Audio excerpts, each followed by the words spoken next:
In a world where everyone is looking for your money up front, doesn't it just make sense to check out a podcast that's looking to give you something for free? Like the music for your content and free music for your film and videos? Look no further. It's the Tim Kulig Free Music Podcast.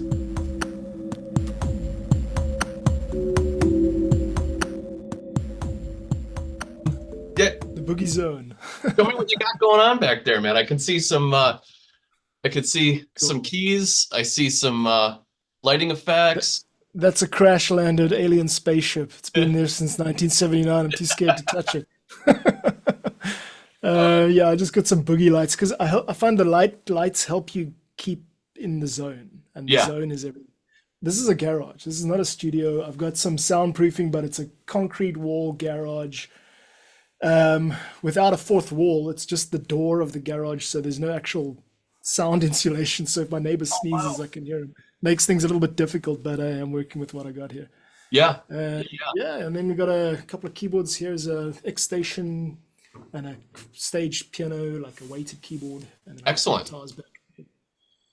Little fix rack, a couple of amps there, mixing desk over here, and I have some effects as an outboard synth I use here for my 90s stuff, looper pedal, got another keyboard here, MIDI controller there. So yeah, different setups for different, depending on what I'm trying to do, you know? You got a plethora of MIDI instruments there to choose. I have so much, man. I'm blessed. I come from a country where people don't actually have a lot, and so when I look around here, this makes me very happy, you know. Yeah. Just like, okay, I can do a bit of Ableton Live with this like little grid controller, or I can just play the piano, you know. So yeah, very, very happy to have this space. And every place that I've lived in, I've had a space like this, or I've actually made a space like this. Sometimes it's a broom closet. Yeah. This one's not too bad. It's big, but I do need to work on, you know, soundproofing it somehow. But right. That's this chapter right now, you know. See how long it goes. And I see you've got a nice big keyboard there, and you got. That's actually my overflow station. So if I show you that, like that's a secondary recording station, and then over here, I've got my iStudio, and that's got my Logic Pro set up there and everything. That's a complete studio keyboard from Native Instruments. I'm using their DAW over there. You can't really see. It's like kind of there. So all right, cool. So that's kind of my setup. I've been pretty much in the Logic space for probably the last 15-20 years. Okay. I jumped into, I'm gonna go way back in time. So cue the flashback effects, smoky mirrors. Back in the mid 80s. Here we are. Mid 80s, okay. 10, and I got my first IBM clone computer. So it's not even an IBM, it was like an IBM clone, an 8088. It ran at 4 megahertz, just to give you an idea of the speed. And it had a little turbo button that pushed it to 8, which I don't understand the logic behind, you know, the circuitry, or like why they did it like that back then. Well, I can tell you this much: there was a lot of ASCII games back in the day, and if you had the turbo button on, they were unplayable. So, but I have this. I don't understand that. Surely it would have made it faster. For whatever reason, it sped up. It sped up the there was something that sped up the games that were compressed the ASCII data too much, or something like that. Yeah, very strange. It's counterintuitive. But I used something called Master Tracks, and it was strict MIDI. That's it. So you had to have all external instruments, and I think it only had 8 or 12 tracks, something like that. So you had to really, really know what you were writing, and if you use pitch bend information, you got latency, like real obvious latency. You know, the computer. Yeah, I love that, man. That sounds like, so that's a tracker program, right? Like Yeah. just literally, yeah, that's right. Okay. Yeah, I'm on the edge of that. I've never used one, but I've seen them being used, and I see the applications of them. It's almost like I've got a bit of a coding side to me, and it'd be very interesting to see what kind of results you could get with just, pure MIDI data, but like iterable stuff. When Yeah. you make a change and then it actually changes in like 10 different places or whatever, Right. multiple places, instead of this linear approach. With most DAWs, it's like handwriting, so you can write something and then you can delete something, you can write something. But the ability to say, I'm now going to write a note that I want to be, mutatable in multiple locations. That's Mhm. actually quite hard and rare in DAWs. You can do it in Reaper, but it's kind of that to me seems like it makes a lot of sense to implement that type of thing in dance music and most of the music that gets made. Yeah. Just the ability to change one loop or change something and have it change everywhere. It's like surprisingly rare. So I Yeah. think that's where trackers really shine. Yeah. So so a little bit about your background, John. What got you started in everything? Like how far back does it go for you? I know you're like in your early 40s, right? Is that, Yeah, yeah, I get yeah, that yeah. right? Yeah, Okay. that's right. Yeah, no, all the way. I've got a musical background, so I started just playing music by myself from like a really early age, and then it's just been experimentation the whole way. So I've picked up various instruments along the way, and I can still play a bit of this and that. Guitar is mainly where I'm at right now. I like gypsy jazz guitar, and like I play jazz guitar in bands around town now. But and then the keys I've always had, and just like the ability to like express yourself musically has been important to me. So when I turned like it was about 23, I came across Reason, and that was my first introduction to electronic music. And Okay. it was so satisfying, like instantly being able to have all of the sounds at your disposal as opposed to just the guitar and the voice or just the piano. Like you weren't limited like that. So yeah, I mean, I've always thrived. No one's ever had to like, motivate me to make music. It's been like this constant friend with me the whole time. No matter how bad things get, I can always just have music, and just Yeah. sing and play and remind myself that that's worth it. And it brings me a lot of joy, and it's a spiritual path. And so at this point in my life, I'm 42, whatever. I'm not a professional. I'm like a serious amateur. And I've got no ambitions of being like a performing musician. I just take gigs when they come along.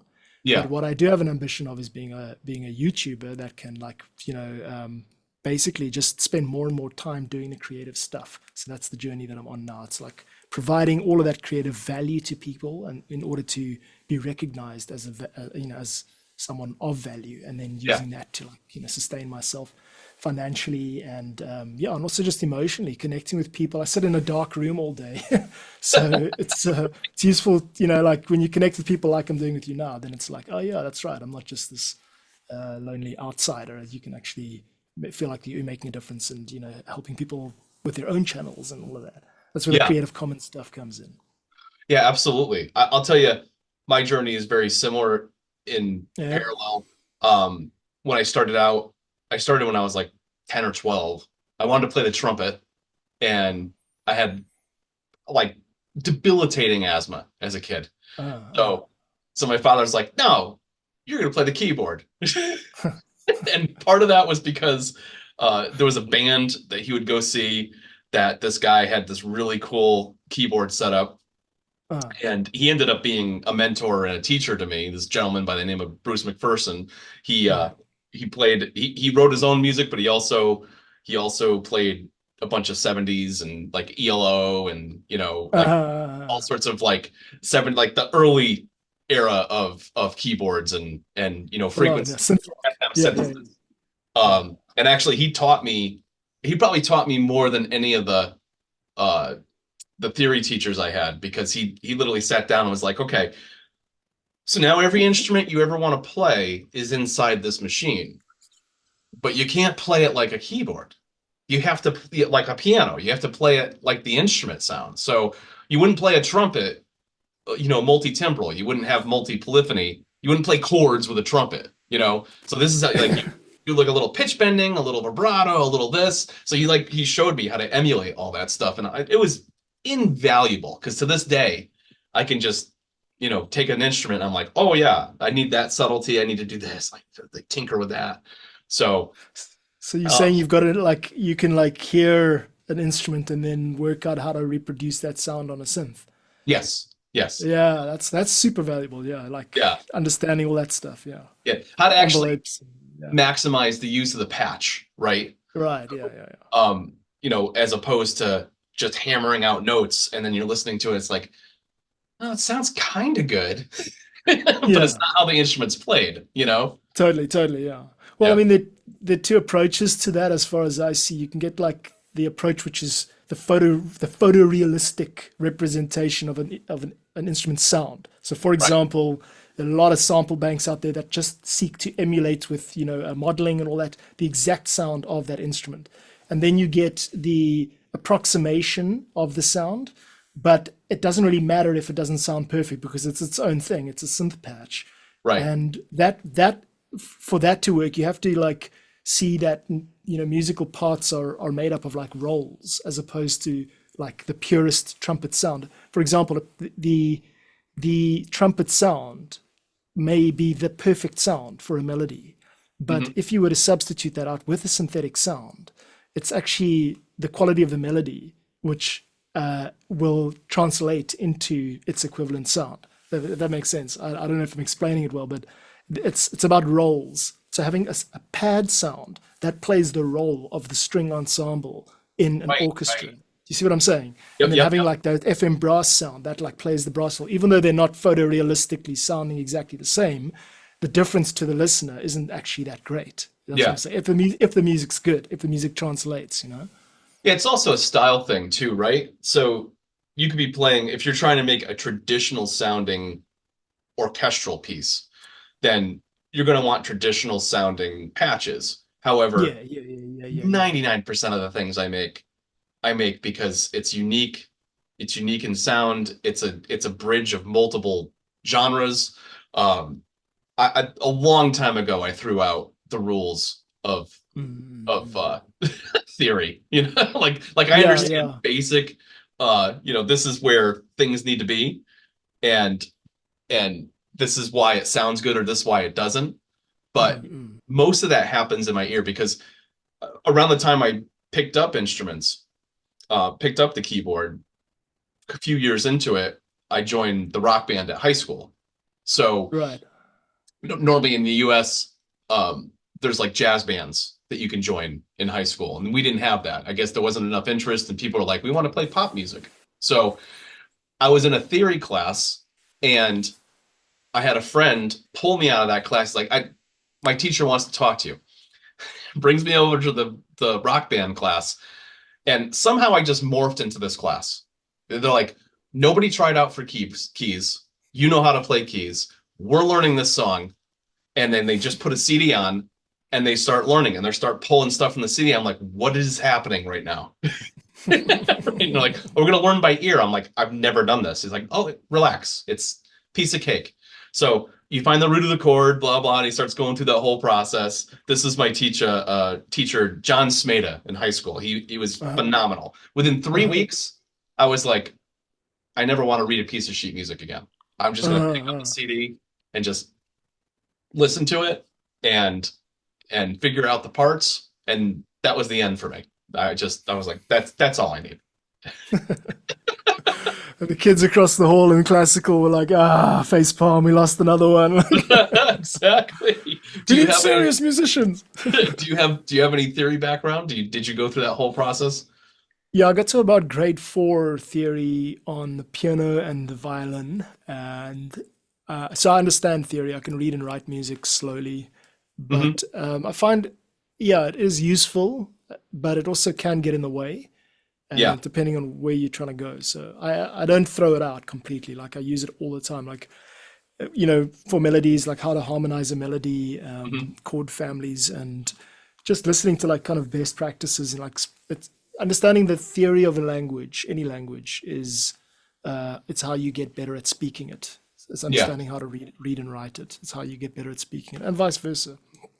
I find myself gravitate towards it when I fall into the same key signature all the time, because I don't know if that's a thing that happens to you, but it's almost like an underlying language that's like a bass language for me. It's like, oh yeah, I'm falling into E minor, or I'm falling into C, or I'm falling into major. You know, Yeah. Well, that's a good way to put it because it's got that magnetic pull. Whatever your home key is, yeah, that's got that magnetic pull. It's like the black hole of the composition. It's always wanting you to return to it, and it's so satisfying. Unlike a black hole in reality, it's really satisfying when you do. Because in reality, if you fell into a black hole, you'd be spaghettified within milliseconds and watch the right. entire future history of the universe collapsing as you died in agony. But yeah, so Wonderful that thought. thing of like falling into it, like going away and then coming back, that's like, yeah, a good way to look at it. And if you're in the key of E, like you mentioned, then you're going to feel quite comfortable in, you know, B and in A, and when you're playing those little color notes within the E scale. But when you go further than that, when you start getting into like the third degree of E, which is G sharp, and now you're playing a G sharp major over an E, then you're going to start to wonder how are we going to get home. And you can go further than that, go to like, you know, like one step out. I think of it as concentric circles. So home is like the center, and then you've got like the first orbital, which is your dominant, which is like the, you know, the closest related thing, and then it goes out from there. And that pattern in jazz follows a numerical structure. So it's 4 7 3 6 2 5 1. That's how you go from the furthest away point to the closest point. I can get into that if you want, but like any jazz musician, if you say to them 4 7 3 6 2 5 1, they'll know exactly what you mean. Right. So Right. I structure my thinking around that way of thinking. But then when you look back at classical music, like even hundreds of years old, like Bach and Mozart, they laid the foundations for jazz. So you listen to their stuff, and there's a lot less, well, there's a lot more in later sort of Baroque music. There's a lot more plagal cadences, which are where you resolve from a 4 to a 1, as opposed to the dominant chorus cadence, which is just from a 5 to a 1, which is the most common way to resolve music. But the point is, there are ways to go away and come home. That Right. is the main thing. And then music, good music, is the interplay of that, of like taking someone away, and it's tension and release, and, you know, distress and satisfaction. Like, that's the essence of it. And you can do that with rhythm, you can do that with theory and harmony, and you can do it with lyrics. And yeah, that's my understanding of it, at least. It's like, how far from home base do you want to take them and then bring them back, you know? I find I know exactly what you're talking about without knowing the theoretical part of it, because I do exactly that, like sonically. Like I think Right, about yeah. when I go into an orchestral piece that I'm building, I'll find complete like disassembly at some point where things are starting to, you get some crunches, you get these things that are just slightly off, you get these ghost notes that just, you know, they're meant to be unnerving. I also write a lot of horror music, so that's Nice. another reason that I do that. But coming back to the resolve and finding that chord that just Yeah, okay, consonants. Yeah. it's over. It's like but then there's other pieces like in horror. I've written entire pieces that never resolve, and by the time the song's over, you're still disturbed, and it's like, oh well, that's the point. Like this is supposed to be for some scene or some short or whatever that's supposed to unnerve you, you know, and like Yeah. you know, keep you in that place. To leave you unsatisfied. Yeah. Yeah. That's cool. That's actually really useful, man. I haven't written a lot of horror music, but I like that as a starting point. Like, don't necessarily, you know, finish. Yeah. Yeah. Just stop, but don't finish. Like having just these little nuances. The most recent album that I released that's on SoundCloud, Dead Spaces, has a tune there. It's called Infestations, and it ends with a Z. And it's very simple. The beginning actually almost sounds like childlike, you know? It's got this like really like high-end bell sounding thing that sounds like it could be like you could be on a playground and it's very nice, but then it goes into a minor key and there's this drop, and then it's just like this deep dark drone with that thing going over the top of it, and then there's like this whiny thing that comes in after a couple bars, and then these other things that just kind of mesh around, and it's just this, I just play with sonic, like just somersaults with that kind of music. It's just so much fun, you know, because I'm just thinking, like, if you're immersed in something and this is coming at you sonically and it's comparing, you know, it's juxtaposed against the visuals on the screen, it gets me super psyched. I'm like, I just hope somebody finds what I see in this and does something with it, you know? Yeah, exactly. Yeah. Um, Yeah, it's that hope that fuels us. Hope that you're going to be of use to someone. Yeah. it was around my mid to late 20s that I think I personally abandoned the aspirations of being a traveling musician, like being in a band, being in something that's going to blow up and become, you know, big and famous or whatever. I saw the writing on the wall, John. You know, I was like, you know, I could do one. I have one of two paths. I know I can handle businessy things and still be creative on the side and build a financial life that's satisfying and supportive, or I could go the poor, you know, scraping by musician life. And I'm not sure I want to do that. So I kind of took path A, knowing that what I'm going to become is what I like to refer to as a sonic magician, right? Like I take into that system and I paint this sonic picture, this musical picture. I make it the best I can, share it with the world, move on to the next thing. Probably never going to play that again. No interest in playing it again. Yeah, I find it satisfying to listen to, but it's more the end result and what I can create that's important to me than emulating it over and over and over again, if that makes sense, right? Yeah, no, I've been thinking the same way my entire life, but I'm turning away from that style because my goals have shifted, Tim. I want to do more with it. I run the risk. I don't know if you feel the same, but I run the real risk of like going for another 20 years, just releasing music and just putting it on streaming services and free music archive and you know having maybe one or two biggish hits come along and a couple of commissions and things, but that's like to me I think I can do better than that. Like I think I'm more ambitious than just serving my own need for some creative time and a little bit, you know, a little bit of creative output. Like what I actually want to do is see changes in my immediate circle. I want to make an impact on the people who need my expertise or the expertise of someone, you know, with my skill set in to make their productions better. It's one Yeah. of those, I've got an open source mindset where I've got to try and work out how to gain enough reputation points to be able to be a part of the team and to get a slice of the budget and all of that. So Yeah. this to me, this whole Creative Commons thing, although I do find it satisfying, I've also released 500 tracks now, and it's taken me half my life. Right. And I've gotten some accolades as a result of that. But now the main thing is I've gained a lot of knowledge and expertise along the way, not just about music creation and different styles, but how the internet works and how people think and how trends, you know, it's what they call psychographics. I've heard that term before, like communities that rally around ideas as Yeah. opposed to demographics or geographics, but idea-based communities. I'm like, okay, so I've got to find a piece of uncharted territory in terms of like, you know, ideas. And the one idea that I haven't really seen a lot of yet is Creative Commons Ableton Live templates. I know there's Creative Commons music tracks, and the Creative Commons community is kind of like quite niche and quite small, and it's like considered, you know, like it's a community. Like, Right. you know, if you're going to be a part of it, you're going to have to give something, which is why a lot of people just, you know, decide not to. But though I'm not interested in a lot of people, I'm interested in a small group of people who are as passionate as I am about these ideas. And so if we can connect, Sorry about this guy. yeah, I mean, maybe, yeah, I saw you got a cat there. This guy's What's the making a cat's lot of name? noise. Sorry. Eh? What's the cat's name? Kimby. He's Kimby. All right. he's a I get on a long enough Zoom call and he has to get involved. Steals So it. sorry about that.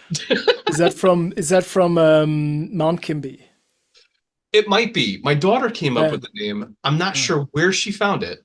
But I think it has African origins. So Okay, Kimby. yeah. But he's a good composer helper. Usually just screams at me. Pause on the keyboard. Like, I was back to your templates. I found that to be a very interesting and refreshing take on the Creative Commons journey. And the reason I do is because it encourages. Correct me if I'm wrong about my interpretation of it, but it seems that it is encouraging other creators to come along on the journey with you, and also give you an idea of what other people will come up with the same work set that you're using to create a song. So like you have a full song in that Yeah. in that, and Yeah, somebody that's it. Yeah. and grab those elements and make a completely different interpretation of it, and then Yeah. share back. Correct? Yeah, that's right. I mean, look, there are limitations. I've ring fenced it like a little bit. Like I don't want people to just export the file that I've made and then upload it to Spotify and not credit me. Like that's not acceptable. That's why it's Creative Understood. Commons. Like so, but the main idea here is just to gain data. It's to learn what the value is that I am offering. And the only way you do that is by bouncing off other people.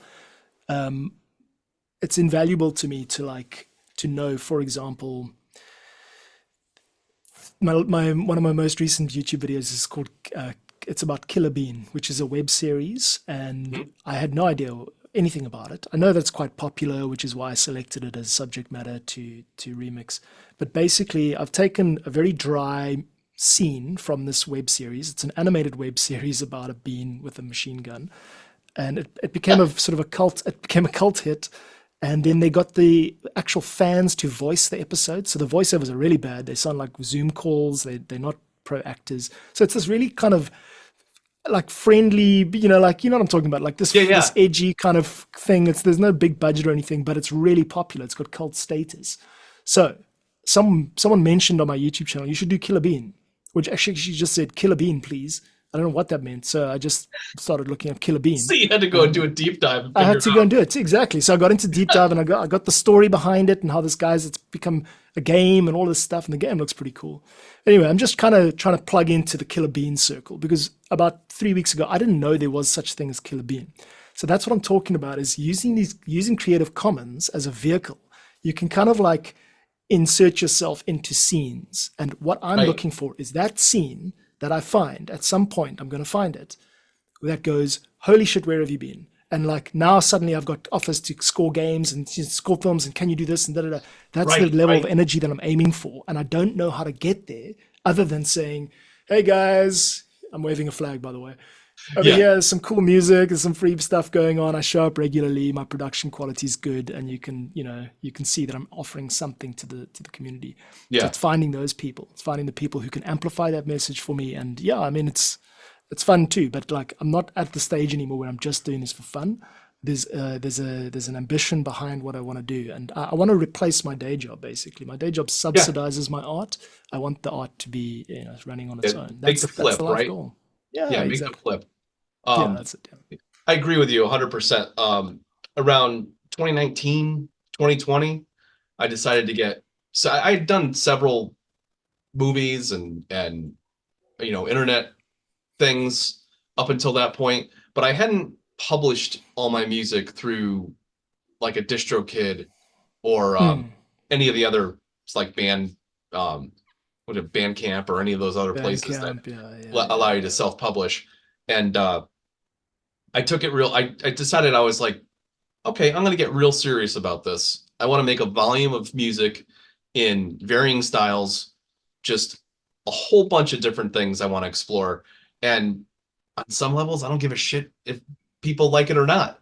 This is what I want to do, and I'm going to share it with the world. Come to find out, people use stuff that I intended for a certain purpose in all sorts of different ways. Like I would make an orchestral piece or like a electronic piece, and they're using it for horror, or vice versa. They're using a horror piece for something else. And it's just very interesting what people resonate with and they like, and then they end up using for something. Like I published some songs that, quite honestly, I didn't feel like the bit rate was great. I didn't feel like I executed it well. And my best friend Tom Seymour was like, he's like, dude, just get it all out there. He's like, just get it all. And then a couple other mentors had just basically said to me, like, you don't get to determine, like, this isn't being mean, but you don't get to determine what other people like. You just get to make it. So whatever you make, you got to get out there, and this Creative Commons vehicle is absolutely the best way to do it. It's the best way to do it. You're not gonna, that barrier, that financial barrier, nobody wants to pay for anything. Every song that's ever been written ever is available on the internet. Ever. It's out there. You can find it. I got to challenge you on that. Like, I hear you. You don't get to decide what value it has for other people, but people surprisingly want to pay, but just not for, the ability to download a music file. They'll pay for other things. And this is where you'll find this with patronage and donation models and alternatives to the normal sort of commercial transaction.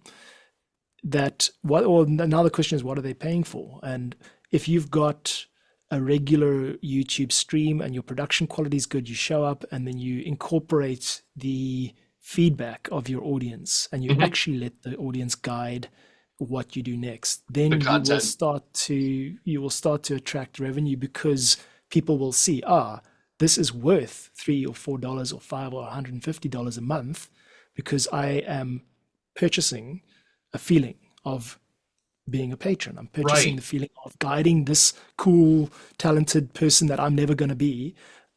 I'm guiding their actions. And we used to busk when I was in South Korea, and I often just wondered myself, like, why firstly I was wondering, why are we sitting here at a train station on the ground, like with instruments? But also I wondered, why do people give money to buskers? What is the motivation behind that? It's like human psychology. I don't know. You can get into it really deeply, I guess, but I think people just want to feel involved. And I think that purchasing a subscription or a membership or whatever you want, it's got very little to do with the music, and it's more to do with the connection between you and the artist. It enables them a certain access where they can go, okay, well, now I've got the right to call this person up and chat to them or whatever, and I'm expecting them to respond. Right. So they will pay, but just don't think they're going to buy your music. That's not what they're buying. What they're buying is access and privilege and bragging rights, maybe, and I don't know, or just maybe they're just really good people. I don't know. That's what I want to find out. Like, who are these people and what do they need? It's surprising over the last few years, that's slowly been building for me in regards to just patronage. I think you and I are at similar capacities on that platform, but there's also been situations where I just have people that have apparently been using my music for the last couple of years that have been producing it, and I've get random PayPal infusions now and again, and it doesn't even have necessarily any narrative to it. It's like, here you go. That's great. And it's like, well, thank you so much. And then I get a narrative back after the fact, and they're like, yeah, we used this for a documentary we did, and I have a podcast I've been using this on. It's so great. I'll throw you an IMDb thing. Well, I'm like, I didn't even know who you are. Like, that's crazy. This was in the soundtrack for the latest Marvel movie. So, we should really pay you $20. So $20-$30. Here you go. There you go. I'll just send you the IMDb link. Oh, don't worry. Well, first and foremost, I do it for the art, and I feel like the revenue portion, like you're saying, with the subscription of people that are following you as the artist, as the personality, as the thing that creates the feeling. That's the build. That's really where things are at. The days of, I'm really gonna date myself here. The days of going to the mall, and there was this store called Strawberries, and here in the US, that was a place that you bought tapes and CDs and DVDs and movies and stuff. But you'd buy a CD, and the latest album for somebody, it was $26. So you're taking that, like, that's a commitment, especially when you're making $6, $7, $8 an hour. At the time, as like a teenager or early 20s, you're like, there better be good fucking songs on here. Because I'm invested $25. That's like 5 hours of work for me, So, but that venue is gone. you have a subscription to a streaming service, or you know, or worse, like a BitTorrent or whatever, and like you're not paying anything for any of it. You just literally get it for nothing. And if you Yeah, a subscription to Amazon Prime, you know, you get a ton of music on there for free. You know, totally, millions and millions of tracks. And supply is high and demand is low for digital music files. There is no sense in trying to, you know, dominate a marketplace if you're trying to get to the top of the charts on a record label or something like that. That approach to me it's like old fashioned. It's rooted in this idea that the music is the product. And I don't know, I've been listening to a lot of Seth Godin and this school of thought that's like the internet is here to stay and people behave certain ways. People behave in a certain way.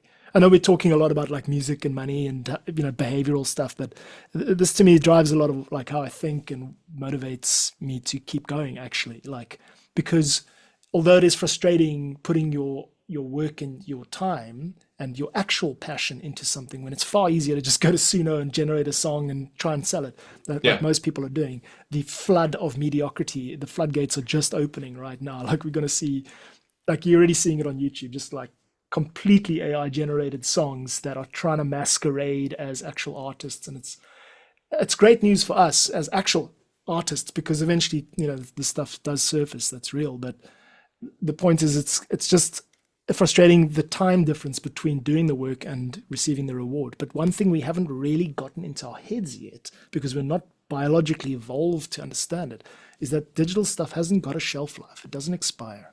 So we can't actually rely on this kind of initial wave of like what they call the short head, which is like hype the release, pump marketing spend into it, and get as much out as you can before the next person comes along and steals the market. Right. That's not how we must approach it. What we must do is say, all the music I'm releasing now is still going to be online in 30 years, okay, or maybe longer. So I've got to think about how to on-ramp to a period to sustainability. And it's like, it just means sowing a lot of seeds, starting very small, and taking your initial users' feedback and interactions with your initial users very seriously, and figuring out what you're doing it for. If you're doing it for yourself, if you want to be someone who has the ability to just get into the synth zone and have fun every night, then that's your journey and that's what you want. And if you're someone who wants to do that, but also meet people halfway and find this kind of golden middle path where you get to do some of what you want, but also start to make a career out of it, then that's like a mature approach to it all. And that's where I'm headed right now. Like there is no other path that I think can unfold when you actually doing it for other people and you're actually motivated by, you know, desiring to show up and provide value for a community. And you actually do the work, then that's what happens. So I've got a lot of faith in it all, and I've got a lot of understanding now about, you know, the internet and more about how it works. And basically you can't think of your music as a can of beans that you're trying to sell. People might pay $5 for it, like a can of beans, but what they're buying is not actually a can of beans, it's something else. And that's a new idea. That's like, now we've got to think, we've got to like get out of like, you know, ape mode and start to think like really, really freaking futuristic modern citizens, because the internet's not going away, you know? Yeah. Well, that's the thing I'm not struggling with, but it's the evolution of my content. My content had been strictly, okay, I've got a new release. Okay, I've got a new release. Okay, here's a new song. Here's like blah, blah. But that becomes stagnant and boring to people if you don't encapsulate it in some kind of content that educates, entertains, and informs, you know, in the same time. So now I've shifted my thoughts to what value can I add with the catalog I want to create. Like I want to create a 2,000 to 3,000 song catalog because I want to create it, because I want to explore pretty much every music genre that I ever want to consider. You know what I mean? There's why 2,000? Why 2,000? I don't know, just an arbitrary number. I'm like, 2,000 is like, how many people have written 2,000 songs, right? Not a lot. You're doing it because Kevin did 2,000. There's part of it. That's part of it for sure. For sure. Oh, jeez. Yeah, no, the track count is real, bro. I feel that. You're like, how many tracks have I got? Yeah. What you mean. I'm close to 6, but I also am realistic in the sense that I don't want to suffer quality for quantity either. Yeah, Uh, yeah. there are things that there are styles out there and things that I do in between the really complex things that I feel I like. Symphony of Swords is a orchestral album I came out with last summer. It Mhm. is probably some of the best orchestral stuff I've ever produced, in my opinion, for myself. Awesome. Um, Awesome. and it has resonated with a bunch of people that have used it. But um, I do that style, but I also do meditative things, or I call it like space albums. It's really ambient space tunes that have a sci-fi element.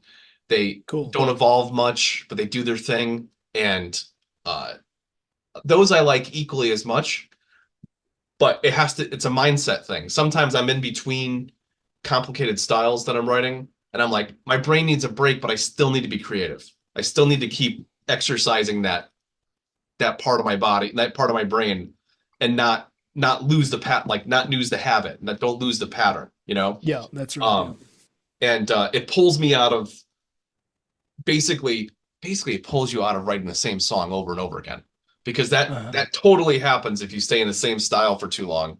It'll just drive Yeah, you, yeah, yeah. it drives me nuts. I'm like, God damn it, I wrote that already. I don't want to write All that right. again. Yeah. Yeah, you got to You know? break rules, man. I've figured out that. So the ad for that Hans Zimmer masterclass, that was a YouTube ad a while ago, and he's like, if there's a rule, break it. I'm like, that's such a great thing to say. Yeah. If there's a rule, break it. If you've got some internal comfort zone that you're not going to progress until you get out of it, until you challenge whatever it is that you think you're not good at or whatever. Like Yeah. just break the rule, you know. Uh, It might I, sound bad, but I've watched a conquer your couple demons. episodes of that master You have. class, and Nice. the beginning of it, he talks about just finding a melody, a line, single Uh-huh. note line, and just like talking about how just a simple subtlety, a subtle change of it, can make the difference between um, a good song and a great song. But start from that. I mean, if you listen to Mhm. the whole soundtrack of Inception, I mean, it's four chords, not Mhm. several songs, and they're all variants of that same Mhm. progression, because it's that whole going inside the brain, that repetition and everything. You feel Mhm. it through the whole movie. That it's like a refrain underneath pretty much every piece that they make, that Mhm. he orchestrated over there. I mean, I know he has a team. It's not all him, um, but it's his vision, right? Yeah, Uh, yeah. I mean, yeah, he's I find it if you brilliant. yeah, no, absolutely. I mean, Hans Zimmer is like a mythological figure, no matter who you speak to. He's famous and popular, but I mean, not a lot of people know how much work he's done. Like he's been scoring films, for 40 years now, and Right. not just I remember scoring films, him. but progressing it. I remember him in the Buggles with "Video Killed the Radio Star." Oh, Like with that's right. the Yeah, he was keyboard in that. player, Yeah. that the first song on MTV. So Yeah, no, he made the right decision, I think, in choosing film composing. I think he's done well. He's done all right for himself. No, no, absolutely. like, I mean, yeah. Hans Zimmer's like, I mean, he dominates a little bit. Everybody knows Hans Zimmer, but the the work that he does is, it's hard. It's hard to critique. If I was going to critique it, I know the Dune soundtrack just seemed a bit too repetitive for me. There was, I don't know, just not enough variety. But I mean, that's just me being a prick. Like it's absolutely brilliant, and just also capturing the essence of it. Like I don't know if you like. I'm a fan of Dune. I just love the whole message behind it. And Absolutely. incredible storytelling. His take And on yeah, we on captured that like exoticism with the strange exotic scale modes and that kind of thing. Like it's just he just knows what to do. Like I yeah, think it probably helps like having a lot of freedom. I think that he probably has a lot of freedom because people just hire Hans Zimmer, and Hans Zimmer is amazing, and no one tells Hans Zimmer what to do really. And right. It's his interpretation, right? yeah, exactly, yeah, and I he mean, the gets it Blade right. Runner 2049, uh, that soundtrack's phenomenal. And the fact that he does multiple pieces in there that are an homage to um, the original composer, who is that? I'm drawing a blank on it, from the first movie. Vangelis. Vangelis, correct. Yeah. Like that callback was beautiful, like just I don't know. There's it again. I think I gravitate and radiate with it, or resonate with it rather, because there's an ambient element to a lot of his orchestrations that, to me, it's like this simple, subtle, and then like this build of orchestral underneath it. But there's less notes, less is more, right? Yeah. You want to tell a story, and you want to just gently guide people sonically in the direction you want them to feel. I like that. Totally. I like that a lot. Your ability to succeed as a musician now is so firmly reliant on your ability to succeed as a producer. You'll get further being a really good producer with average musical chops than you will the other way around. Mm-hmm. And that's just because, because our ears are so very finely tuned towards what a song should sound like in terms of like how it's mixed. So if anything stands out, then it really it goes off the map. The second your guitar is a little bit too loud or hasn't been perfectly produced, it really pushes your song like down the charts in terms of like how many people you're going to reach. Right. Because everyone's listening to music all day. It all sounds very well produced. And so the second something different comes along, it kind of sticks out a bit too much. So I've actually gradually over time, and this ties into how Hans Zimmer's done it too. He's like shifted away from musicality and towards production innovation. And way back at Pirates of the Caribbean, they were pushing the limits. They were like, building their own computers basically to house the orchestral samples that they needed to trigger and that kind of thing. Mm-hmm. So they've really, I think for a long time, Hans Zimmer and that caliber of composer has like focused more on the composition. So on the production, sorry. So now I'm like, okay, so if your success relies on production, then okay, I can't do that kind of stuff in the studio, right? I'm not going to be able to pull it off. But there are certain things that you can prioritize. So we've got an obsession with bass. The low end of music now is a music track has to have a very full and dominant bass. And treble control is also super important. People are listening bud headphones more. So how music is mixed now is to prioritize bass and to control treble. So I've taken like a good listen to some of my earlier stuff. I'm like, right, that's what I was doing wrong. The roll of graph should be like that. It should be like quite a steep kind of let some of the mids through, but already start to cut the high mids. And then as for treble, like nothing over 10K and also quite a sharp drop off. Just basically dip it all and then just push it up until it starts to feel like this might sound a bit tinny on bud headphones. That's how you should mix something now. So that's one example of like, it's got nothing to do with music per se. It's sound and frequency. It's a completely different skill set. But as solo composer, you have to learn these things because no one's going to come and mix your music for you, especially not for free. Right. Yeah. So, I mean, like if there's anyone who watches this and wants, like probably the best advice I could give in terms of producing music is like, don't just focus on the notes. Focus on the actual frequencies. In fact, focus on the frequencies in the production more if you want your music to travel. If it's about reaching people and being playlisted or whatever, right? You have to fit the formula. You have to fit in. You have to conform. It's not what an artist wants to hear. It's not what I wanted to hear for so long. I've outgrown that idea now. Like that you could be a nonconformist and get away with it. I just don't see that like for me anymore. It's not about that at all. It's about fitting in and providing actual value to someone. So like. Their video is not going to sound bad just because I didn't want to learn how to mix it properly, Right. That's one reason I've gravitated to the Logic, platform. A lot of the software synths that are made for that, they're all very well mixed, right? If you take stuff from Heaviosity, Native Instruments, to a lesser extent, there's some others out there.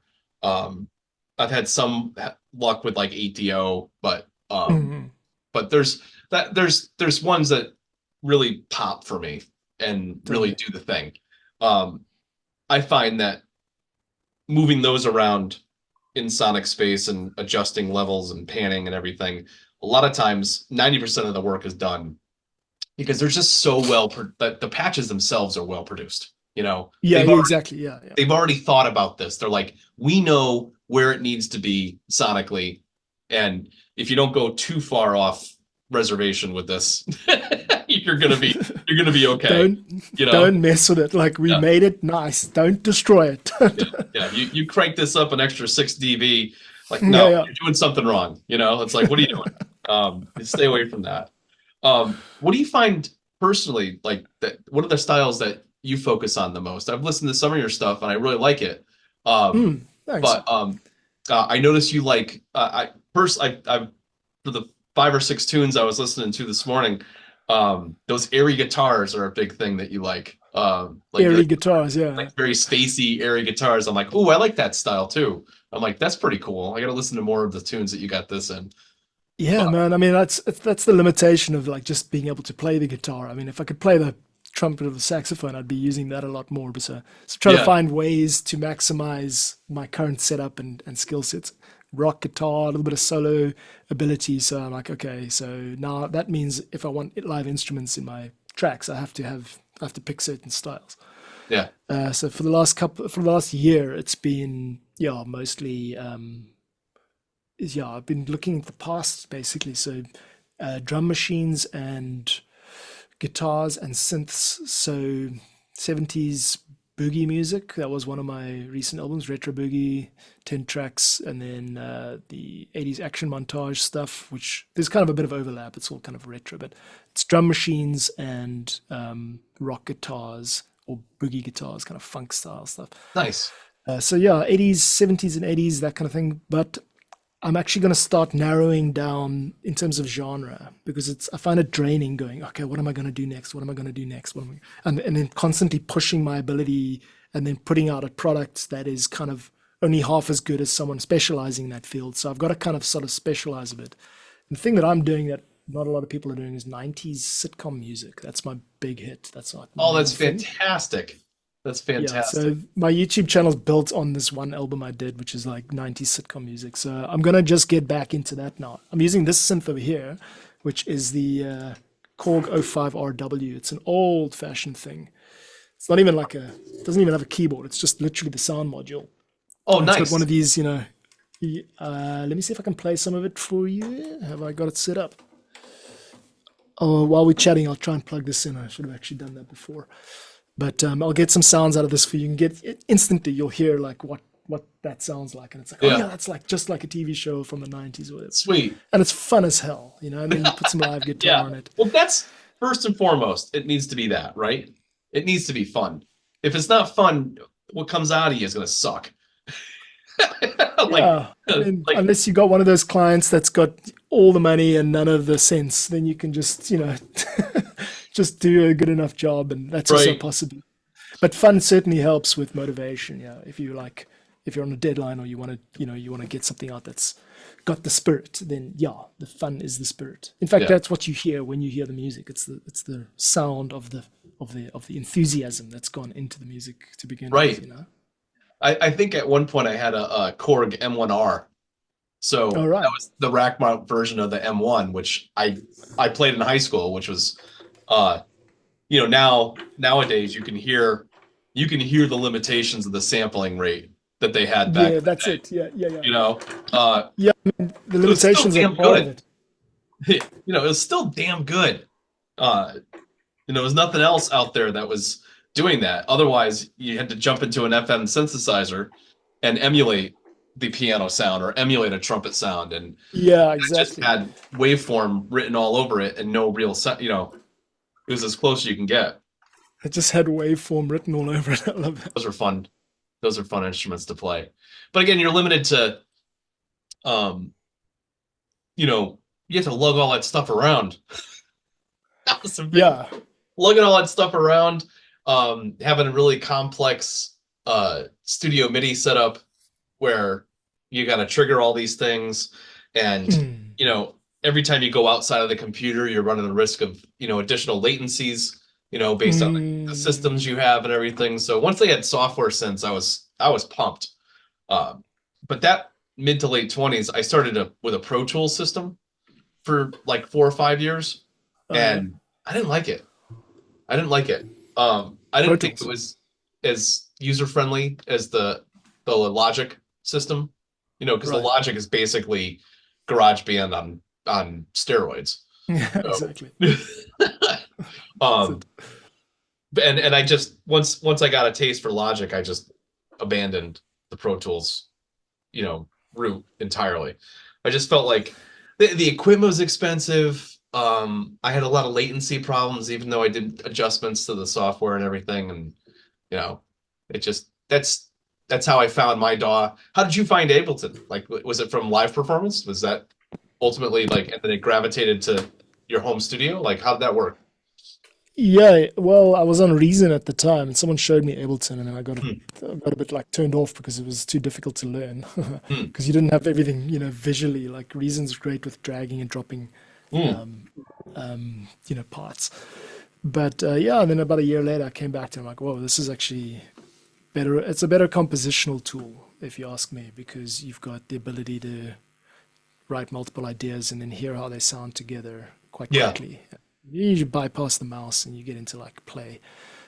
So yeah, and then I just took like it was about 10 years and was just in Ableton, and then yeah, about 3 4 years ago now discovered Reaper. I'm like, whoa, this actually even beats Ableton for certain things, not everything. But now with anything orchestral or if I'm doing narrative scoring, so if I've got like dialogue or picture to score to, if it has to Yeah. be timed, then I'll definitely prefer Reaper. And also all my orchestral native instrument stuff is it's kind of optimized for Reaper. Okay. So I use Ableton for the Creative Commons music mainly because I create Ableton templates. Reaper's not as popular. I'd love more people to be into Reaper, but I get it. It's not set up for like beginners to just start making dance music because it doesn't have its own sounds built in like Ableton does, and it doesn't have like a composer kind of feel to it. Um, Was sample based or like? it's more like yeah, audio based. Yeah, Yeah, exactly. yeah. Yeah. Yeah, but I mean, it's a beast, and Reaper is pretty much one of the, it's the best value for money that I've ever, experienced with like software doors. Is like Is it PC um, based or is it both PC and Mac? Reaper's both, yeah. Okay. Reaper's like what Pro Tools should be. It's like Pro Tools without the price and the industry dominance. It really deserves. It's like the underdog. It really, really deserves. Like the first thing that made sense to me was the ability to write your own keyboard shortcuts. So I mean, Yeah. you couldn't get this in Ableton or anything. Like you could do it in Pro Tools and Premiere and other programs, but then you could not just write keyboard shortcuts, but you could say, all right, when you could create macros or groupings of keyboard shortcuts. So if you've got a common task, like for example, I want to split a clip, I want to create a 400 millisecond crossfade on the end of clip A and the start of clip B. Then I want you to duplicate that entire track, but delete the contents. And you can create all of this. You can script, basically. It's like programming. And then they do Okay. have an actual console too. They've got like what they call reconsole, which means it's Lua scripting, which is a little bit similar to JavaScript. But it's the same logic. And you can create really sophisticated chains of commands that will allow you to write music like with a bulldozer as opposed to a shovel. Like you push a button, I mean, theoretically, you could just write an entire program and like just push the letter A and it'll generate an entire song for you based on that. It'll take a lot of work, and it'll generate the same song every time. But I'm just very, very impressed at how like well, it's the guy who invented Winamp back in the day, the guy who Okay. coded Winamp. Okay. Yeah, and it's really community. Like the forums are incredible. People are just like striving to help each other out. So I've had a really good experience with Reaper so far, and all that for $60, and That's dirt cheap. and then even if you don't want to pay, you just get a nag screen for like 5 seconds every time you boot up, and it doesn't let you update. But it's really like I don't know. It's like what software should be, if you ask me. So as a Yeah. musician and a software guy, I'm like, okay, this is great. This is Well, the right edit. it sounds like the kind of thing that. Oh, there you go. You I got it. got Cool. Nice. that. Okay, so sorry, what were you going to say, Tim? Well, that sounds like a tool that you'd resonate with because you opened up saying that you have some programming background. So that's kind of how your brain works, it sounds like. Yeah, I'm a bit of a noob with the programming, but it's one of those things that hasn't gone away for like 5 years straight. Yeah. So I'm coding like a podcast app at the moment. I'm basically just copying a podcast app called Podcast Addict. It's one of the leading ones. on Android, and I'm just I'm trying to figure out how to basically put it together. But I've got experience in like audio playback, and on my site there's a library of all of the tracks that I've done, which is playable in a persistent player, which means you can navigate around the site while you're still listening, like Spotify. Oh, okay. So I'm trying to specialize. Well, I am specializing in like React-based audio applications, and then at some point I'd like to transition over to mobile and actually start writing, apps for mobile. Cool. Seems to make a bit more sense. So yeah, I'm just very kind of rapidly expanding my skill set. But I mean, I've got way too much stuff on the go. Like every 2 minutes, I'm like, I want to do this, I want to do that. And so what I've got to learn as I go into this next chapter of life is how to focus, how to get what I want, not by having 6 pots on the stove, but by doing the opposite, by actually just focusing on one at a time, It sucks having so many interests, doesn't it? Yeah. And the ability to actually show up and do the homework, like I can actually do this stuff. Yeah. That's my problem too. I go down these rabbit holes and I'm like, oh, I want to do this. Oh, I want to do that. I want to do that. Like, or like you only have so many hours in the day, dude, and you have other responsibilities. So yeah, exactly. Yeah. I'm gonna pick and choose. Like July for me, John, is Christmas time. I've promised myself for the 3rd year now that I'm making a or multiple Christmas albums. Christmas albums, yeah. If I get started in July, they'll be available to propagate just in time for the holiday season. So yeah, which is actually kind of October or whatever. Yeah, really. Okay, let's go through some patches here. Where are those 90s sounding drums that I used? That's orc. Sorry, the screen's backwards. This type of thing. Oh, I love the.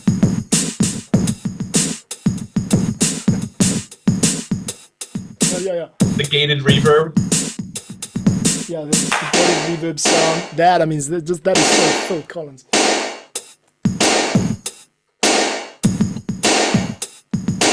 E. Love. It's one of them, and then you got these ones over here. Where's this percussion kit? It's got no beats. There's this one that I use again and again. GM kit. So this is the one that... General MIDI kit? Yeah, I think so. Yeah.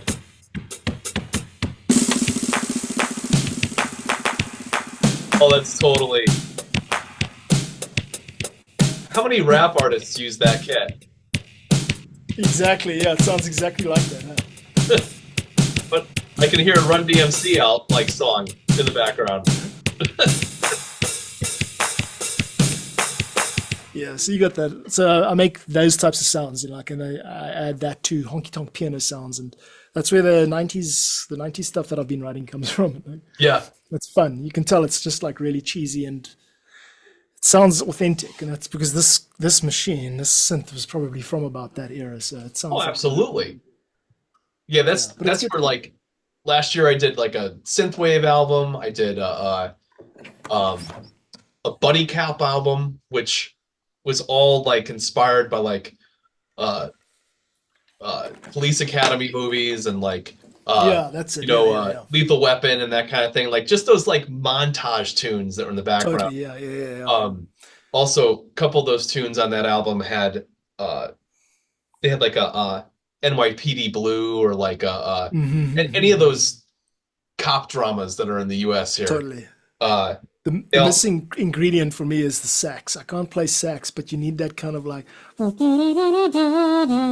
that kind of, just to get that era right, because there was a lot of sax and drum machines going down, Well, that's a callback to my old teacher, Bruce McPherson.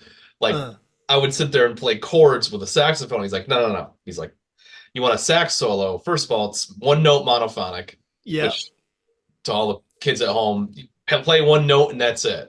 Because you can't play multiple notes on a saxophone. You play one, and you can play a bunch of them fast, make it sound amazing. But hanging on them, give a little vibrato when you're holding a note, a little bend up, that kind of thing. You sit there and I just maximized understanding how to use those wheels, man. Yeah, there are a lot of these types of sounds on here too. I'm in the drum section at the moment, but you'll hear like this is Seinfeld all the way. Yeah. No, that's like.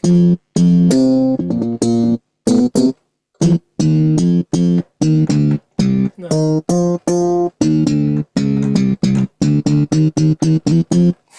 Yeah. It's totally the patch from that. Slap bass, that type of sound. Yeah. Yeah, but there's a That's sax totally on the here, patch so they used. distortions. Trying to find a sax now that you mentioned it. It's not always called sax either. Sometimes it's called something else. I mean, they've got combo patches. And actually, I came across something by accident the other day, which worked out quite well. I was routing MIDI like I showed you now, and then I started playing a patch. I'm like, oh, wow, that sounds so good. I realized I was triggering two synths at the same time. I was triggering this one and the X Station. They've both got their own sound modules. And I was like, whoa, this is like now layering. The only problem with that is that if it's on patch number 48 on one of them, and you change the patch on either one, it's going to change. Send that both. MIDI So you're locked signal. into certain combinations of patches. Yeah. But some of them work, and others are weird, but they're interesting. And yeah, so I'm just having fun getting a bit offline these days. I spend so much time on computers, so it's like the more time I spend in these little devices, which is so dedicated to just one or two sounds at a time, the happier I am. Jordan Ruiz from What's that? Jordan Ruiz from Dream Theater does that. Yeah, with, like, his yeah, live Jordan patch. Rudess, Like, yeah. the solo patch, the big solo patch he has that sounds almost like a guitar. I think it's like 4 or 5 instruments layered together.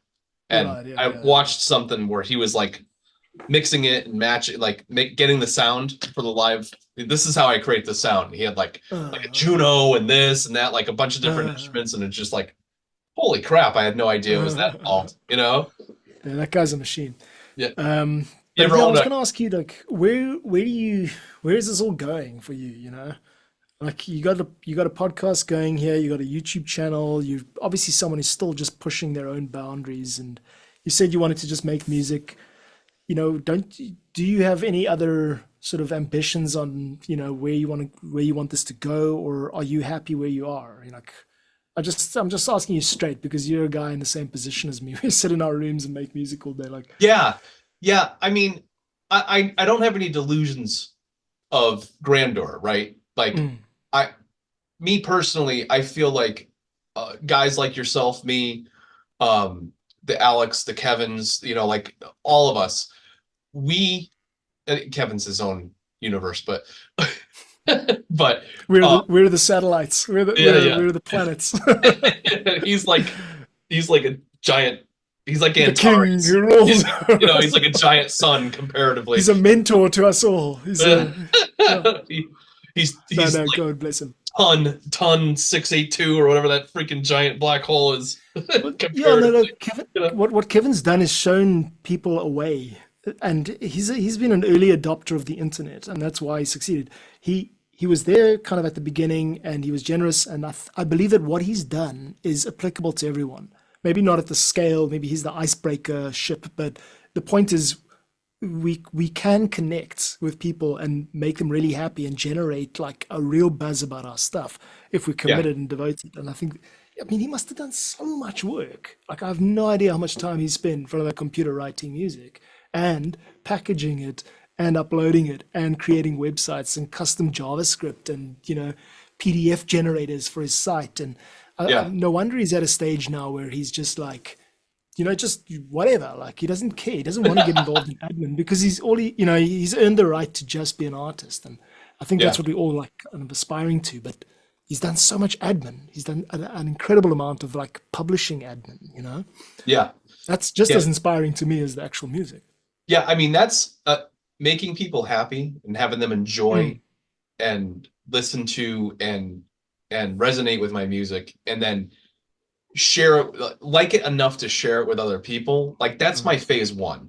You know what I mean? Like, I'm trying to build a community of creators, movie makers, TV, video, everything online that I'm a go-to for this stuff, and have a boutique collection of fellow artists that they go to. Because like I, you know, I'm the first to admit it's what I write isn't always what you need. You know what I mean? Like I have a very specific style. Everybody has their own DNA in their music, you know. So even if I do horror versus this versus that, something may not click, but hey, maybe it's John's track, or maybe it's Alex's, or Kevin's, or somebody else's. Like, my feeling is that this is the future of music distribution. This is the future of getting it into people's ears and getting it into their product and into their content. And what I see myself doing, where I see this going, is building a community that I'm helping supply a sonic narrative for whatever it is that they're creating. And it brings me incredible joy to see how people use my music in whatever visual thing that they're creating.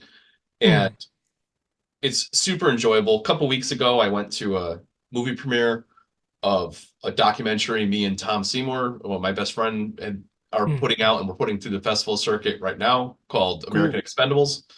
And American Expendables. Yes. It's I could probably send you, I think we have it hosted on a private Venmo or something like that if you ever want to watch it. I could send you a link.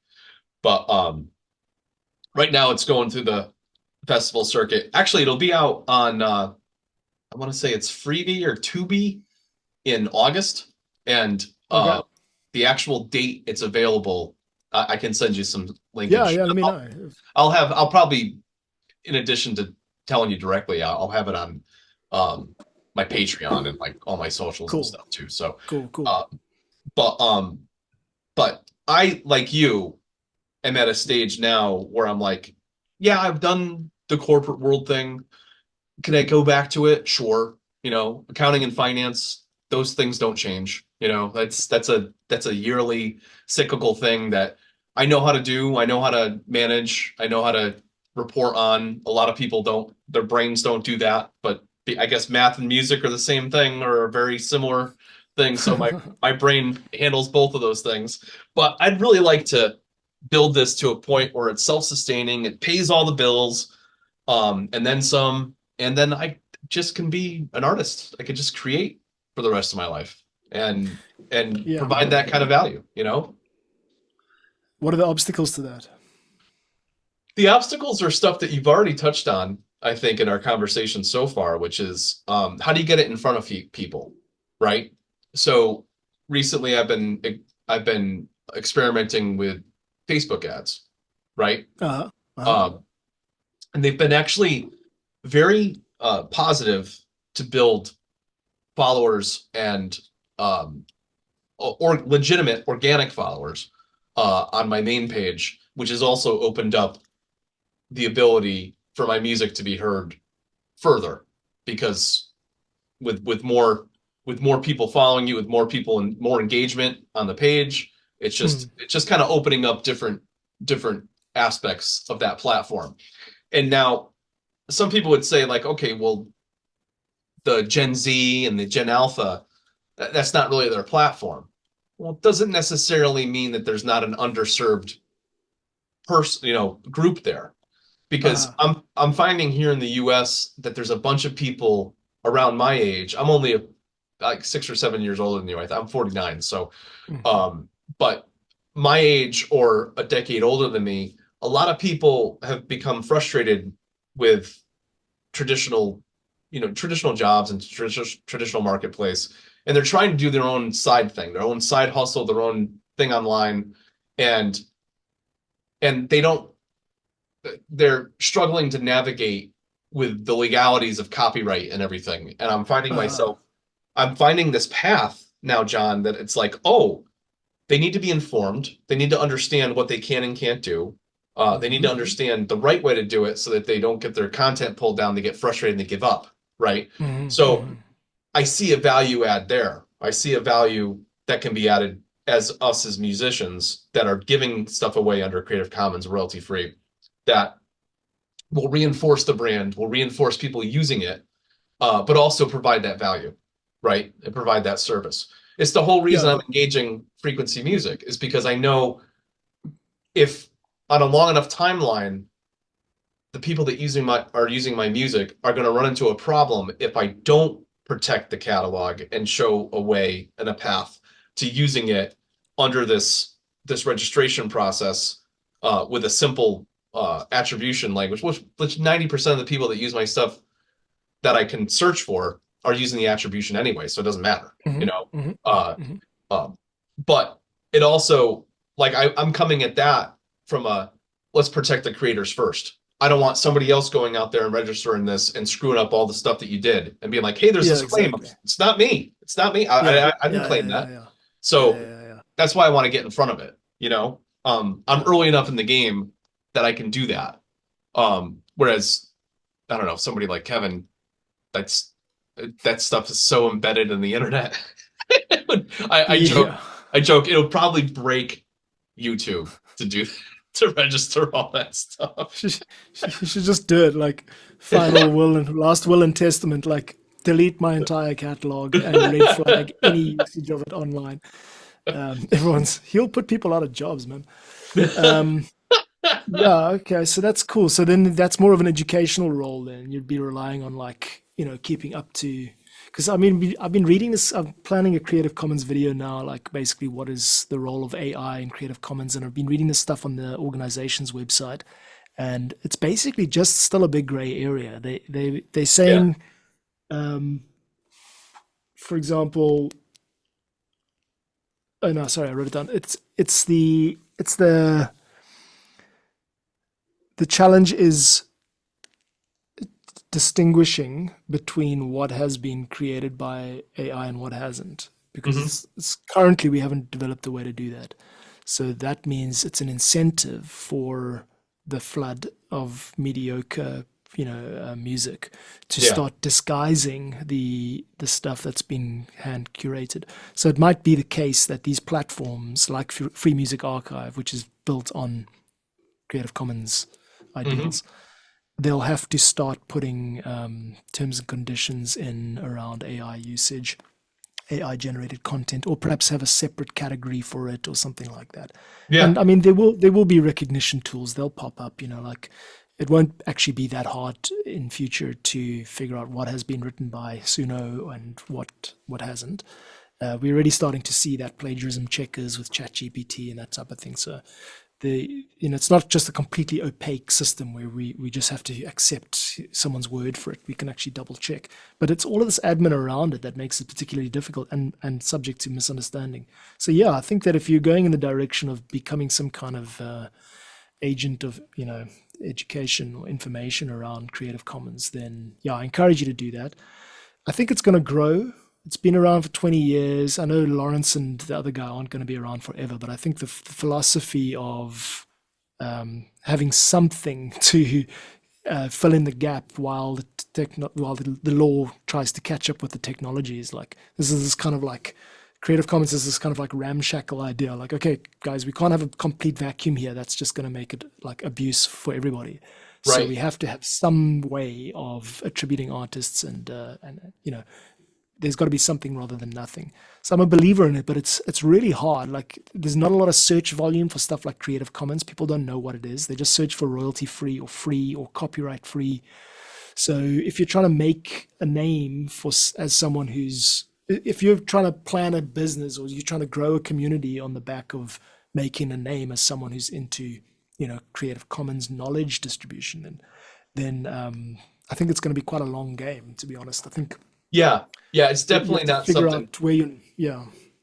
Not a short game by any stretch of the imagination. Yeah, well, and that's what makes it a community thing. To me, it's like it's like church or something. It's like you go and you show up and you help out and you pour the coffee and you become a part of the community, and then you go home after like a day of that and you're like, well, no one paid me to do that.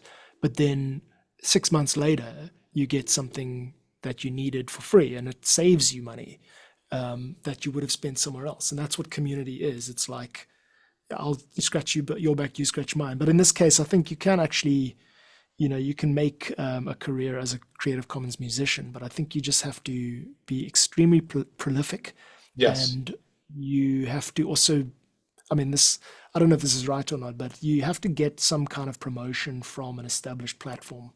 I don't think it's possible to just become someone who's known for it. Like, look at Rose Aretti. She publishes as Mon Plaisir. That's one of her aliases on Free Music Archive. She's released hundreds of tracks, all public domain, and a lot of them just really rough, like a one-take recording of her singing and playing guitar or something. All like, and it's to me, it's like that is kind of it's kind of like the goal, but also part of the problem. Like. The problem is we can't find the signal in the noise. I'm sorry, we're getting really serious here now, but this is like, that's I think cool. about this stuff all the time. The problem is the signal gets lost in the noise. And so curation is actually key. You've got to stand out somehow. And that's why I'm saying, like, you need to have the platform actually feature you. You need to have Free Music Archive put you in some kind of featured spot, or you have to have the algorithms on Spotify or whatever to like push you. Like, I don't think you get very far until you reach that point. Yeah. And so it's also, there is a little bit of gamification. Like, I'm definitely not someone who like sits and like fusses over analytics on YouTube and tries to figure out how to game the algorithm and all that. That's not my plan.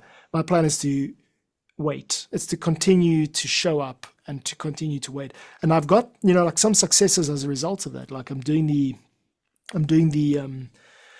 orchestral redo for Fall of Civilizations. I wrote a track 4 years ago called Home at Last. I released it as public domain. The guy who runs a podcast called Fall of Civilizations, used it as the theme tune. I started getting traffic from that.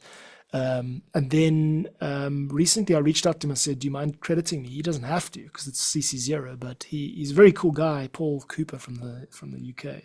And the show is phenomenally successful. Wow. Their episodes, 30 million plays on each episode. So I'm getting people visiting my page just because they like the music. They want to know who wrote the music. And then some of them, one guy just donated me $100 the other day. People buy the sheet music for the track. And so I said to Paul, okay, well, if you want, why don't we develop this theme? And he's like, great. So now he's commissioned me, like basically the best paycheck I've ever gotten for writing music, to do an orchestral version of this. It's a win-win. Like his fans will love it. It's just like this new version of the tune. And so that none of that would have been possible without me 4 years ago putting it online for Creative Commons, waiving my rights to the track. That's the only reason he discovered it. He's starting a podcast. He doesn't have a budget. He's looking for free music. So it's a kind of this is how it works. Like, you have to think in terms of an easy path. Cycles. Yeah. It's not an easy path at all. It's easy. And that was lucky. I got a bit lucky there, but like I've spent way more time than I've earned on this stuff, but the game isn't over yet. No. The game isn't over yet. In 10 or 20 or 50 years' time, people are still going to be discovering this music that's sitting online, unless I'm mistaken and the whole world just erupts in a garbage pile of AI. I don't know. Well, that's another subject I wanted to bring up with you.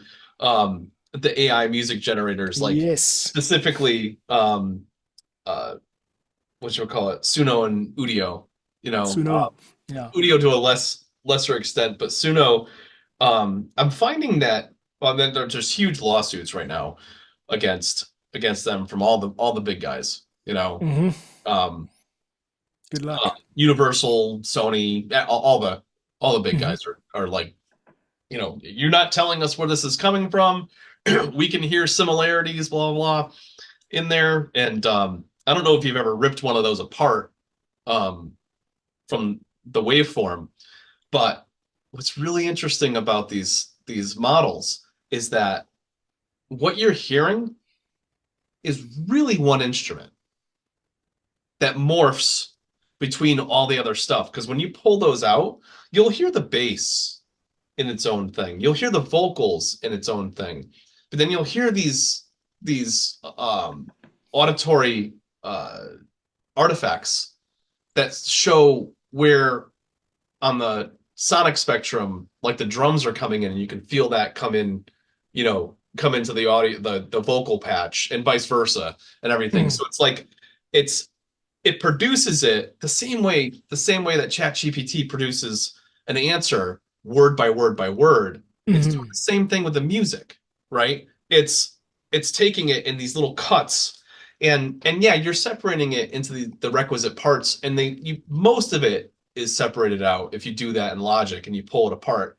But like there's a different methodology to it than what you and I do when we write things. We write things one part at a time, layer them, and do this weird thing. And I don't know that it until that model, the way that model creates music, it's not going to change. So it's always going to have those strange nuances where I don't know if this resonates with you, but like how like when somebody's singing, sometimes like the guitar and the vocals kind of crossfade, and then there's like this delay in front of the voice where it's kind of like it kind of comes into the voice, into the thing, and it's not a natural sound.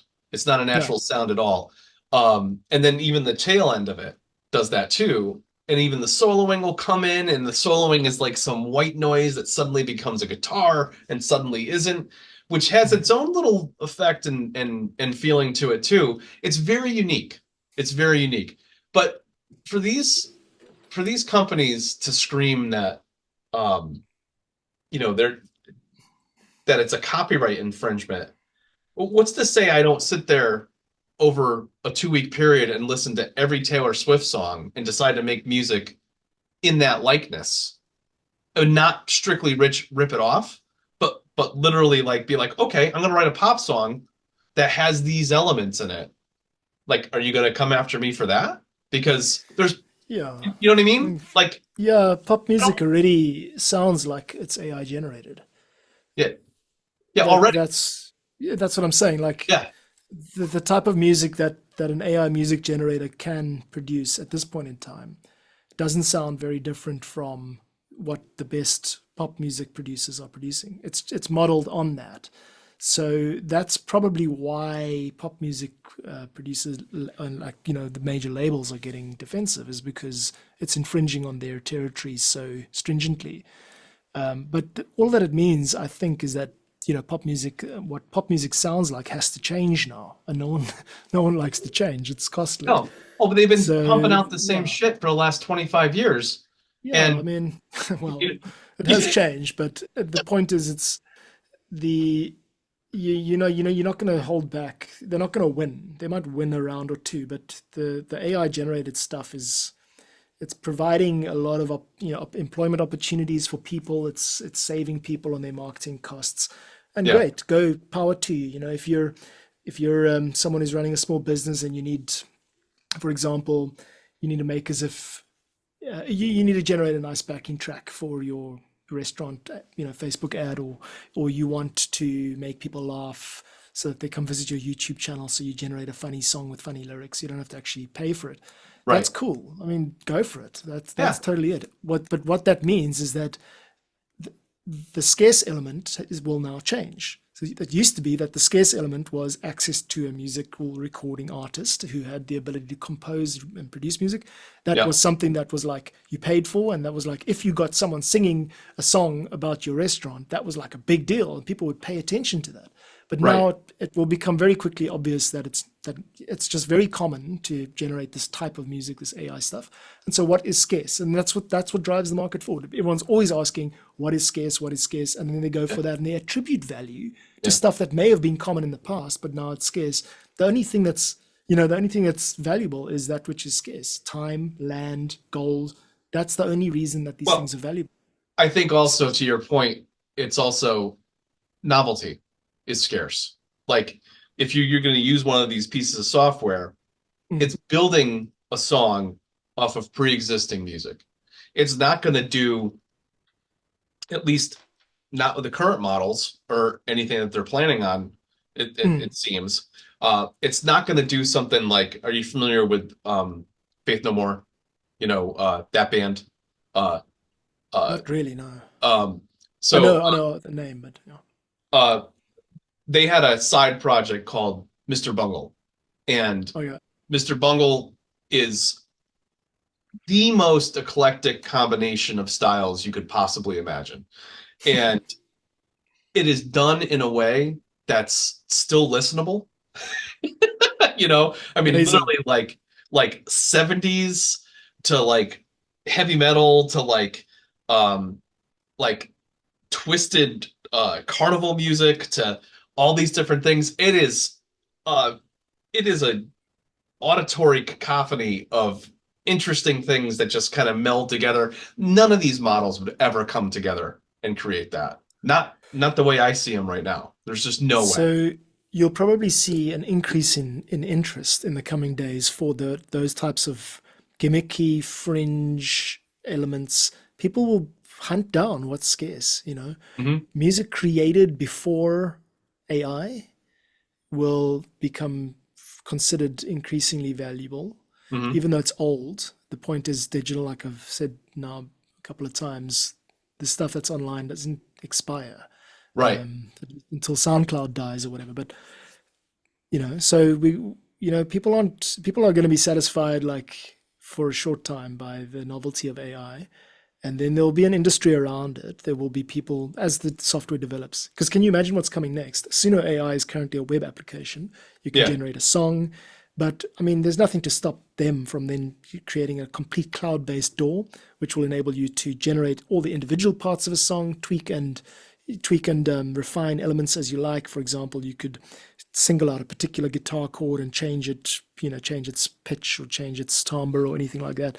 And then you could also have all of your changes be fed back into the app. So literally a connected platform which says, a lot of users are taking the guitar parts we generate and they are changing them from rock to jazz.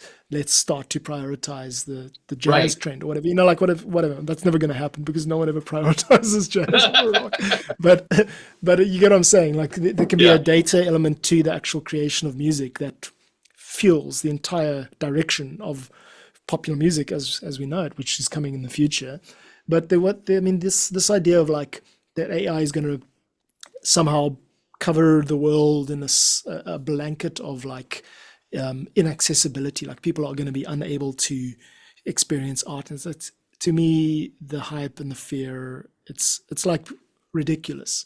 It's ridiculous to think that after all that we've been through as human beings and after all that we've discovered about how our brains work, that we're going to somehow lose the ability to increase our own resolution.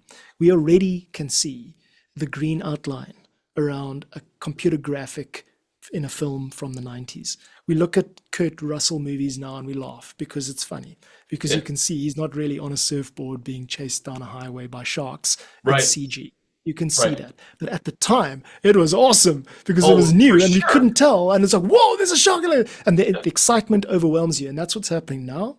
I laugh myself, like I piss myself on the couch when I generate stupid songs about my wife being a sheep and that kind of thing.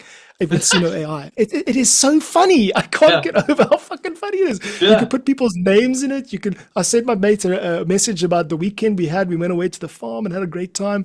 I sent him like a Suno message. I'm like, here's what I think, man. Like, I love you, bro. And he pissed himself and we had a great time. And this is all really fun and games, but it's going to get tired. Like pretty soon we're going to be like, okay, what's real, what's scarce, where's the art, and like we're looking for that art all the time. And so as a composer, as someone who's runs the risk of being obsolete, you've got to look at it now and go, all right, my traditional composition approach has to change. I have to adapt, and artists are really agile and really good at adapting. So we've got to start to use Suno now. We've got to start to sample it. We've got to resample it, remix tracks. We've got to put out tracks that started as AI and develop them into something that can only be considered, like a human composition. That's the direction forward for people like us now. I think both of those tools are going to evolve into some of the best ideation tools that a composer can use. It's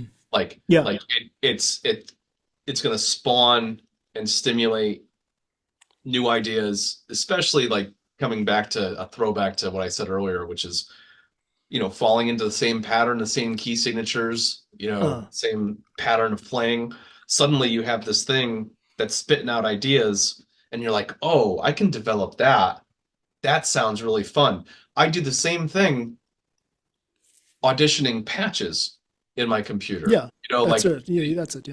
And it's the same principle, but now you just have this external program that could literally write the whole thing if you wanted to, but it's not going to tell the story you're looking to tell, because at the end of the day, those two pieces of software and anything else that comes that's going to be a large language model that builds off of a music database, you still need somebody driving the wheel, somebody behind the wheel exactly. Yeah, that's going to tell the story. Otherwise, exactly. Yeah. you're going to have these, like you said, there's going to be these nuances to it that are going to be like equivalent to the green outline of the CGI. Yeah, exactly. Yeah. And even We'll have to look back at this time and say to our kids, like, yeah, man, like the pop music, which existed just before AI, when they hear that, they're going to go, this sounds like it was made by AI. Why did you guys listen to this crap? Like, and it's because at the time it was scarce. You needed access to a recording studio, and Taylor Swift was a real person, and that's the scarcity. But now that is all changing. So the question is, as always, what is scarce? And that is the thing that's where the value is going to be attributed. So if you're trying to get any kind of success as a musical artist, or anyone who feels threatened by AI now, you have to ask that question, start with what is scarce. I don't know. There are boundaries, of course. If you're a journalist and you start using ChatGPT to tell your stories, your newsroom might have a problem with that, but not for long. Pretty soon it's going to be considered very restrictive not to allow someone to use AI in their work. Yeah. But the question is it just literally a push a button and generate a song type of thing or not? And we're going to get really good really quickly, for the reason I mentioned the CG example, at distinguishing between what sounds like AI and what doesn't. And the people that are going to thrive are those who are able to adapt to and use the software. And besides, no one cares about AI. No one cares about machines. We think of them as I don't have a we don't care. personal relationship with Suno. Exactly. I don't have a personal relationship with ChatGPT, right? We can't care about it. We're not evolved to care about software. Right. So and software is not evolved enough to have a consciousness and awareness enough to be, a conscious being that we interact with, and it's real, and it's not just 100 billion data point language model that's responding in the best way it thinks it should based on a phrase that you just said. You know what I mean? Yeah. Like that's not consciousness. That's really sophisticated programming, but it's not consciousness yet.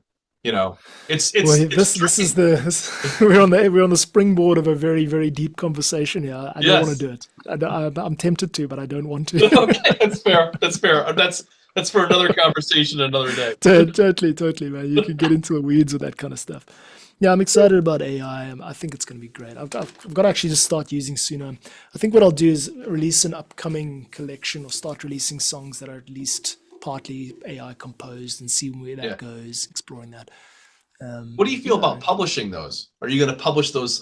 My personal feeling is like, those are going to be publications, if I do, that are separate from my main catalog, just because the volatility and what's going on with it, I'm not really sure what's going to happen. So if I have anything that has any significant portion of it, or any like a double-digit percentage portion of it that's AI generated, I might set up a separate artist profile on DistroKid and just be like, okay, if any of this stuff gets pushed down, let's just keep that away from my core. My core's this is my purest core. This is my favorite stuff.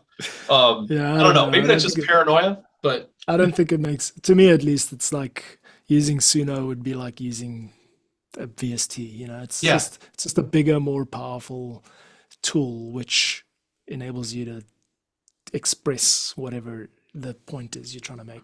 Because some VSTs have samples, sample-based stuff that loops and sequences. There's a lot of hype around AI now, but it's new technology, but the moving forward technologically is not new. We've been doing it quite regularly for a long time. Yeah. So we just got to think of this as, like I said, digging with a bulldozer instead of a shovel. Like, you get greater volume. So I don't know. It's exciting, Tim. I'm looking forward to this whole chapter and seeing where it goes, and me too. Maybe get caught up in it. But there are a lot of people explaining AI music and all of that stuff. A lot of musicians on YouTube putting out like scary videos about how it's going to destroy us. But I mean, I know YouTube rewards anything that makes you feel scared or angry. So hyperbole. Yes. Yeah. The sky is falling. It's really not. Yeah. No, it's fine. It's all going to be okay. I'm sure people freaked out with. Let's make sure we.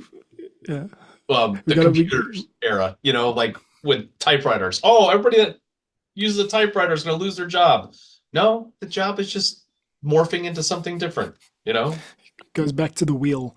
Yeah. The first person who used the wheel got criticized for not using his arms to carry stones and wood, you know? Yeah. That's another way to look at it. Yeah, but software's here to stay, internet's here to stay, and we've got to evolve. I'm just excited about it. Yeah, I mean, is there anything, I've got to kind of get going, but is there Yeah, anything else you absolutely. want to chat about? Just looking towards the future, you know, what do you think? We've touched on it at various points in this conversation, but do you think what we're doing is where we should be? This is the future of music creation. You know, the Creative Yeah. Commons route, the alternative. I mean, if you want to be novel and you don't want to fall into the patterns of pop music and keep putting out the same 4 chords, Mm, you know, it's okay. and you want like a real, you know, you want to continue to push the boundaries of what is new in music and what is creative and Uh-huh. and build community. I personally think this is the route. I think this is the way we should go. It's the most satisfying. Yeah, Creative Commons generally serves other creators. Pop music doesn't serve creators, it serves consumers. That's the role of, it's just broad appeal. Yeah. You know, it's a one-way communication. But when you start serving other creative people, then I think that changes everything a little bit. And it relies on relationship. I don't know. I haven't really managed to ever get a community of any kind going. There are a couple of people who follow me on YouTube that show up regularly on the streams, but I've got a Discord that I recently launched that's just dead. I don't know how to start it. I don't know how to get it going. I think the trick is you've got to be all in, which I'm not. I spend an hour or two a day on my music, which I'd like to, get that up. But Yeah. people can sense whether you're someone who's just doing it for fun or someone who's really committed to it. And I've oscillated over time.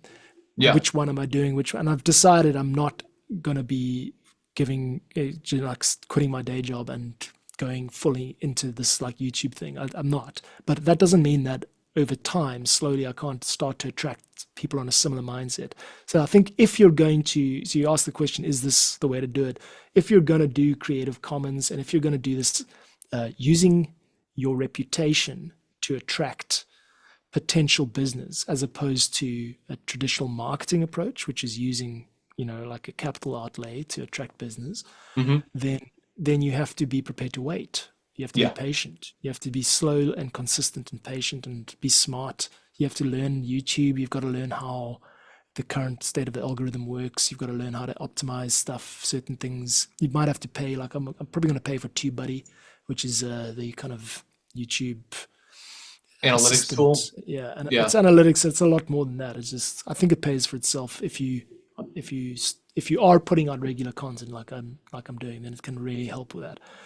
But let's see. And I mean, I think it's all about balance, Tim. It's work-life balance, but it's also within your creative life. It's going, well, what am I trying to do here? And not, just being honest with yourself. Like, I'm not a particularly interesting person to anyone, under the age of 35. I'm not trying to break into popular consciousness, like you said at the beginning of our chat. You've got no aspirations of being like a pop star.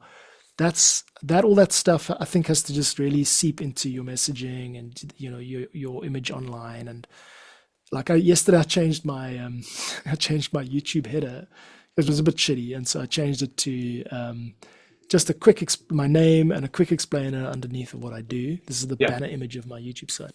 But then I added an Ableton knob with it's turned like all the way up. It's actually turned up to 420 dB. And then the knob's title is Radness. So it's like, I am the raddest guy that you're going to find.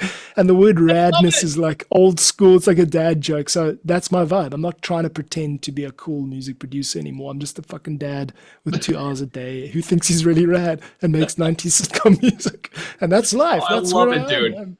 I'm happy with that, I think what's really genius about this community, or about joining this community and propagating this community, is just this. It's the camaraderie you can have not only with your with your fan base and everything else, but fellow composers that Yeah. that are mature enough to know that we all have something to bring to the table, and Yeah.